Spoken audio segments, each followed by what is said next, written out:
बरसात का मौसम था। आसमान में काले बादल छाए हुए थे और हल्की हल्की बूंदाबांदी हो रही थी। गांव के लोग अपने अपने घरों में दुबके हुए थे, पर बच्चों के लिए यह मौसम किसी त्योहार से कम नहीं था।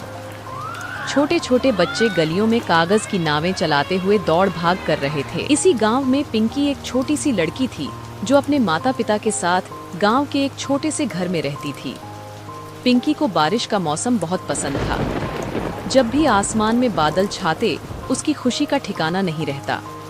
आज भी पिंकी अपनी सहेलियों के साथ गांव के पास बहती नदी के किनारे खेलने गई थी। बारिश की बूंदों में भीगते हुए सभी बच्चे हंसी खुशी से साथ खेल रहे थे।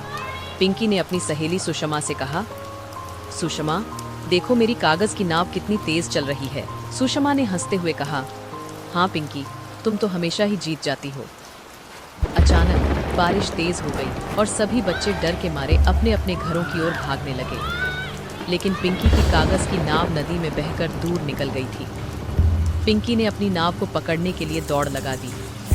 उसकी सहेलियां उसे रोकने की कोशिश करने लगीं, लेकिन पिंकी ने उनकी बात नहीं सुनी। वह तेज बारिश में भीगते हुए नदी की ओर भागती चली गई।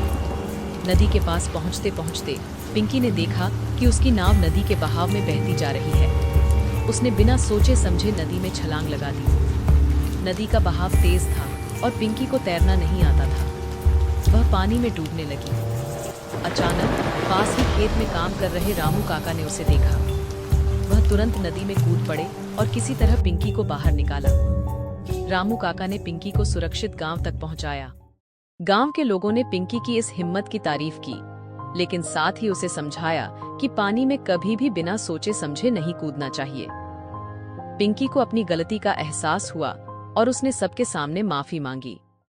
कहानी से सीख। इस बरसात का मौसम बच्चों की कहानी। इस घटना के बाद पिंकी ने हमेशा अपनी सुरक्षा का ध्यान रखने की कसम खाई। उसने सीखा कि कभी-कभी जो चीजें हमें आकर्षित करती हैं, वे हमें खतरे में डाल सकती हैं। हमें अपनी सुरक्षा और समझदारी का ध्यान रखना चाहिए।